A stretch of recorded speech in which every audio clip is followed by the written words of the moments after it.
Alô para todos, Paulo Mubrac falando. Hoje é domingo, 13 de julho de 2025. E hoje à tarde, para quem gosta de futebol, existe um jogo chamado Paris Saint-Germain e Chelsea, nos Estados Unidos, para definir o campeão desse primeiro título de campeonato mundial de clubes num novo formato, um formato de um mês, um estilo de quase de Copa do Mundo. E mesmo para quem não gosta de futebol, preste atenção nesse jogo. E eu vou arriscar um palpite. Eu estou gravando esse vídeo, o episódio número 108, na manhã de domingo, e o jogo é à tarde, pelo horário brasileiro, 16 horas. Mas deixa eu arriscar um palpite, com todo o risco. O PSG, Paris Saint-Germain, vai ser campeão. Por quê? Porque ele tem trucidado os adversários. No final da Champions League colocou 5-0 ou 5-1, não lembro exatamente, na Inter de Milão, e na semifinal desta Copa do Mundo de clubes ele fez o que quis e ganhou de 4-0 do clube mais vitorioso do mundo, que é o Real Madrid. E esse clube, o Paris Saint-Germain, que pertence a um fundo soberano de investimentos do Catar, ele sempre teve muito dinheiro, desde que passou a pertencer a esse fundo soberano do Catar. E, em um primeiro momento, montou esquadrões com gente vinda dos melhores locais do mundo, com jogadores estrelas, a ponto de ter um ataque formado por Messi, Neymar e Mbappé. E qual foi o resultado que o Paris Saint-Germain sempre teve, trazendo essa legião de estrangeiros? Comprou o Messi, trouxe o Messi, contratou o Neymar, e o resultado sempre foi um fiasco. Nunca chegou. E agora, saindo essas estrelas, essas celebridades insensadas, ele consegue um ano, talvez o melhor ano da sua história. Ganhou o campeonato francês, obviamente, ganhou a Champions League, que ainda continua sendo o campeonato número 1 do mundo, e provavelmente vai ganhar o título mundial de clubes. Agora, o que isso tem a ver com business, Mubarak? Seu canal virou um canal de comentário esportivo? Não. Tem tudo a ver. Sabe por quê? Você sabe, o título desse episódio número 108 já indica. Um grande erro, mas um enorme, um big erro, cometido com boa vontade, mas boa vontade só não paga boleto, por donos de empresa, especialmente pelos donos das empresas, pequenas e médias. Quando eu falo empresas pequenas e médias, empresas que vão de 40, 50 milhões de receita anual até 500, 600 milhões de receita anual, empresas pequenas, empresas médias de 600 a 2 bi, 3 bi, só depois disso é grande, né, gente? Vamos combinar. Mas um grande erro cometido, e quanto a empresa é menor, pior fica esse erro. Sabe qual é? É acreditar que, ao trazer para a empresa um executivo que já teve uma carreira, foi executivo de uma empresa, às vezes até do mesmo segmento, muito maior, ou principalmente de multinacionais, este cara vai trazer um upgrade para a empresa. Esse cara não só não traz esse upgrade para a empresa, como trabalhar nesse tipo de empresa menor, para ele é um downgrade, não é um upgrade. Ele vem porque está precisando por algum motivo. Uns estão desempregados depois de 20, 25 anos numa multinacional, por exemplo, perderam o emprego e querem se arranjar numa outra empresa. Outros vêm porque, como eu acabei de ver nessa semana, por isso a inspiração para gravar esse vídeo, o sujeito está morando numa outra cidade porque perdeu o emprego na multinacional, arranjou emprego numa outra empresa, só que não é na cidade onde ele quer morar, então ele arranjou uma empresa bico, uma empresa dormitório, para ele vir morar com a própria família na cidade onde ele gosta. E isso é um descalabro, porque é um mito. E quantos donos de empresa me dizem, mas Mubarak, eu estou trazendo um cara que trabalhou num concorrente meu muito maior, o cara tem todos os contatos, mas Mubarak, eu estou trazendo um cara acostumado numa empresa grande, ele vai trazer muito conhecimento novo para dentro da minha... Olha, eu até entendo a sedução da conversa, mas na prática, vamos para a prática, não vamos descolar da realidade. No PowerPoint isso aí funciona bem. Arejei a empresa, trouxe um executivo muito famoso, esse executivo, ele conhecia todo mundo no mercado, imagine, se ele deu certo numa empresa grande, ele vai dar certo na minha, que é muito mais simples, vai ser moleza para ele. Tudo isto fica bacana num slide fake de PowerPoint, só que na prática não funciona, por N motivos. E se você observar as melhores empresas do mundo, algumas delas grandonas, outras nem tanto, mas as melhores empresas, elas têm os seus principais executivos criados através da prata da casa. Portanto, desde pequenas, elas tiveram uma preocupação em selecionar gente simples, gente da cidade, gente humilde, gente que tem humildade, gente que quer crescer junto com a empresa, pagaram bem essas pessoas para não perdê-las para o mercado e são os seus abnegados executivos que atingem metas e têm os valores da empresa.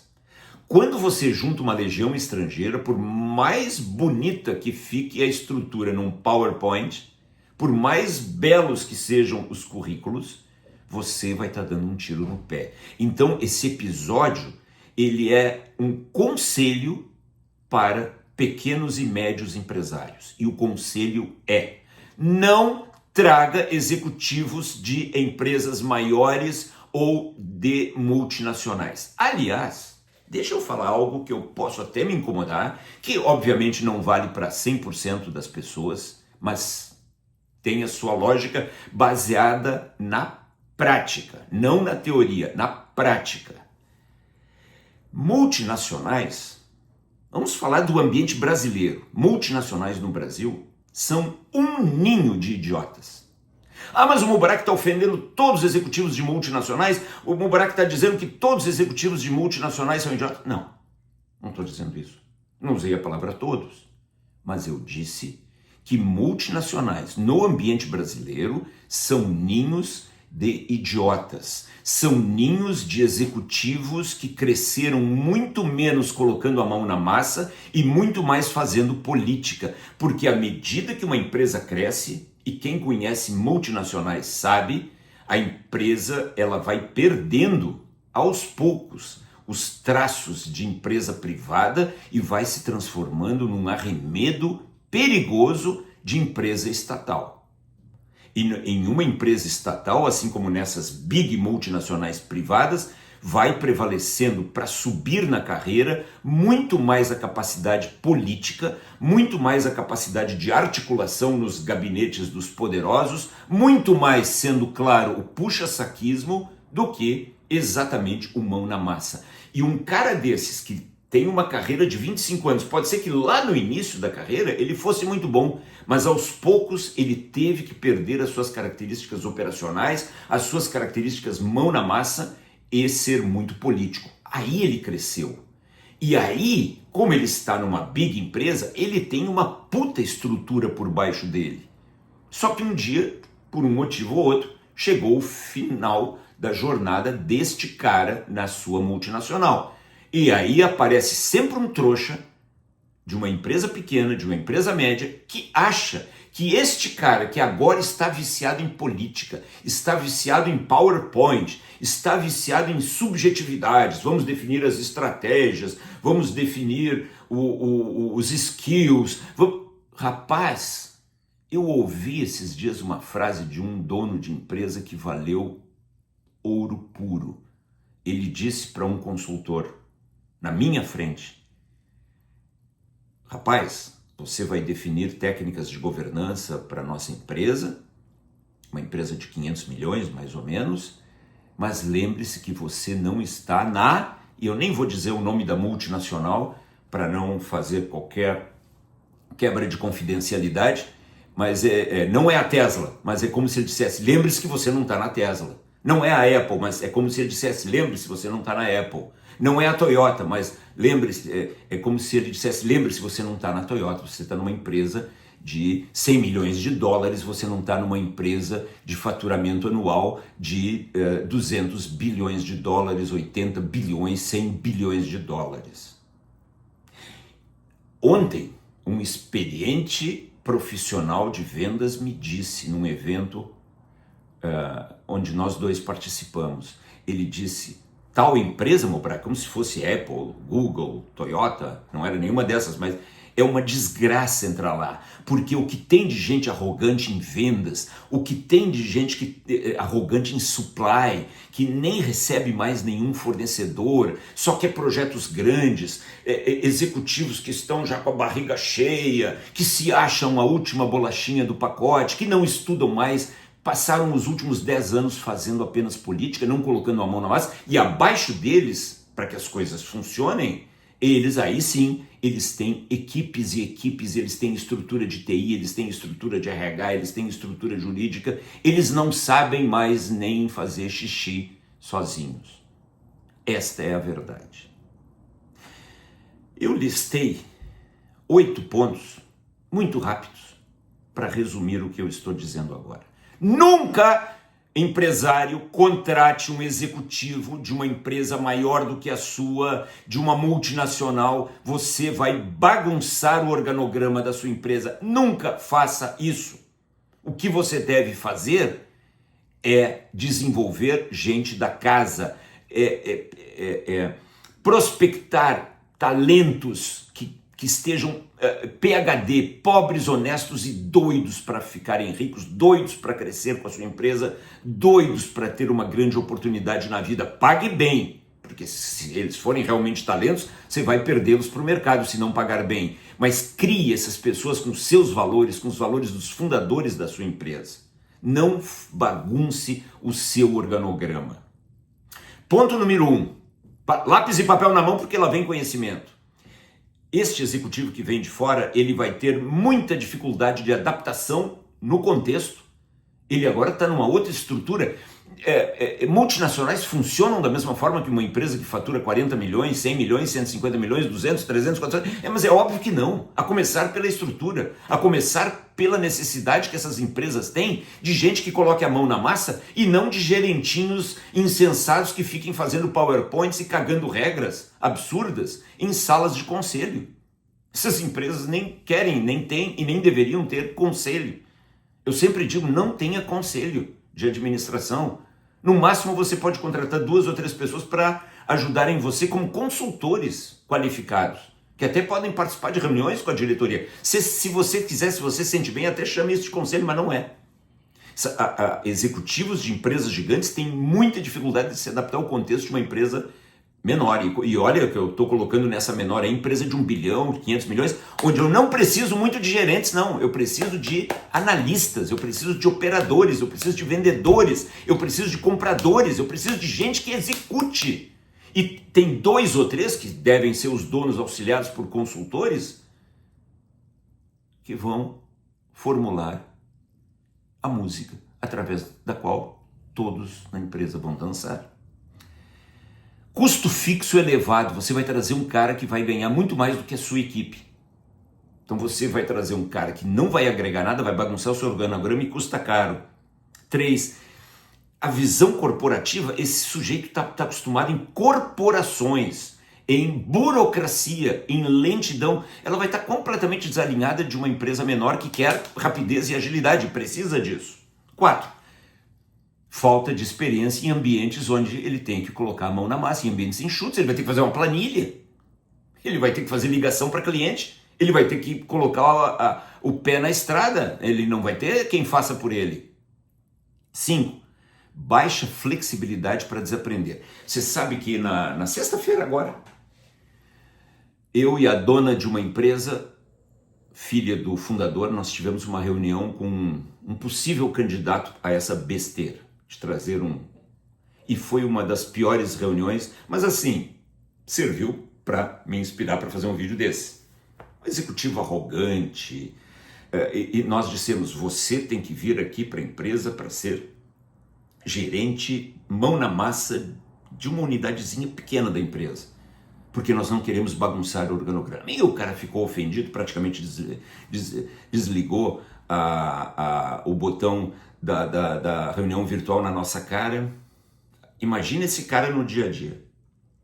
Esses caras são um copo cheio, por isso eu disse, um dos maiores ninhos de pessoas arrogantes, pessoas que já são até desqualificadas, por isso que as empresas, eles chegam no fim da jornada nessas empresas. Por que essas empresas grandes não os mantêm se eles são tão bons? Demitem, porque o cara já chegou num salário, num nível de inutilidade para a empresa que descartam. E aí você pega o lixo deles.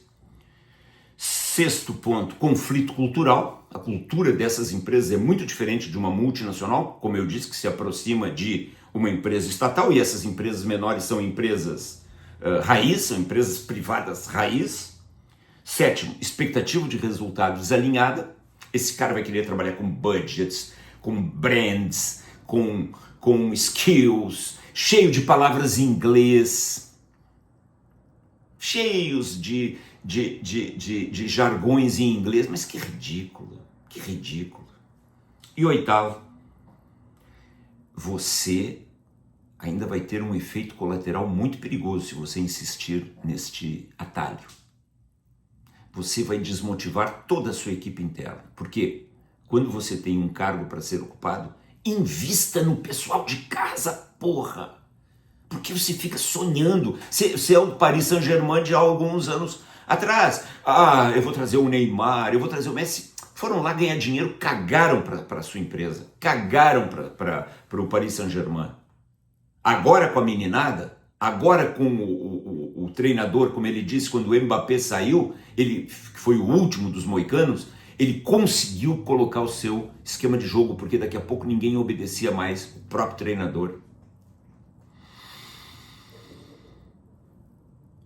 E não esqueça, quando você contrata alguém, promove alguém dentro da sua empresa, a sua empresa tem que ser um upgrade para essa pessoa. E para esses caras é um downgrade, eles até sentem vergonha de trabalhar para você. Mas eles estão precisando. Conclusão! Você já viu qual é o plano de ação oferecido pelo episódio 108? Não faça essa besteira na sua empresa. Invista em procurar gente PhD, pobres, honestos e doidos para ficar ricos, para crescer com a sua empresa. Procure, dá trabalho, mas ficar rico dá trabalho, construir uma grande empresa dá trabalho. E sabe o que você está querendo, trazendo gente de fora? O atalho. E é como eu sempre digo, quem procura atalho quebra o carro, porque o atalho normalmente está cheio de buracos. Não caia nessa armadilha. Plano de ação, faça o que um dos meus grandes clientes, uma das melhores empresas do Brasil, fez há muitos anos atrás. Eu sou consultor deles há 20 e poucos anos. E eles têm hoje uma equipe de executivos que está... Eu acho que o diretor deles, que tem menos tempo de casa, tem 30 e poucos anos de casa. E uma equipe jovem ainda para o business de hoje. Um com 48, outro com 54, outro com 58. Esses caras jogam junto há mais de 30 anos. A produtividade, a facilidade de se implantar qualquer conceito, qualquer ferramenta nessa empresa é grande, tanto que ela cresceu gigantescamente nesses últimos anos. E qual foi o mérito do dono da empresa? A empresa tem um dono. Ele me disse há 25 anos atrás, o tempo que eu dou consultoria lá, Mubarak, eu nunca mais, depois de uma tentativa frustrada ou duas, ele disse, eu nunca mais vou trazer um executivo de fora da empresa. Todos os executivos da minha empresa serão de dentro da empresa, e isso dá uma motivada na equipe de jovens que vê, pô, eu estou num lugar que eu posso crescer, eu não estou num lugar babaca, que quando finalmente surge a oportunidade de crescer no organograma, eles trazem um cara de fora e me deixam parado. Aí eu vou procurar emprego em outro lugar, mesmo que ganhando menos. Esse é o papo, essa é a realidade. Não faça isso. Eu me lembro que quando eu era ainda muito jovem, estava crescendo no Gerdau, me levaram para um curso com um consultor eu nem lembro mais o nome dele, e ele me deu um feedback, era um curso para evoluir em gestão. O nome do curso era PFG, Princípios Fundamentais de Gestão.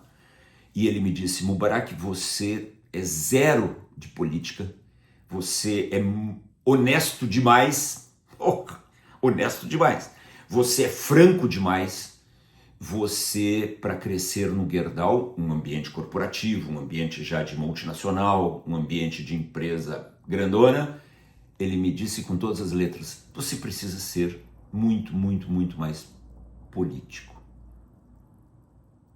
Não diga tudo que pensa. Só que, quando eu não dizia tudo que pensa, quem se ferrava? O caixa da empresa. E quando eu cheguei em casa, o meu único mentor, um executivo dos bons, meu pai, eu disse: pai, ele falou que eu preciso ser mais político, isso. E meu pai disse: este cara é um grande babaca, continua sendo você mesmo. Tem espaço no mercado para gente honesta? Meu filho, disse meu pai, porque ali a concorrência é menor. Tem espaço para gente honesta, porque nesse mercado de gente honesta, a concorrência é menor. Tem poucos lá. Foi o que disse meu pai. Um bom domingo a todos. Paulo Mubarak gravou o episódio número 108, em 13 de julho de 2025. E dali PSG!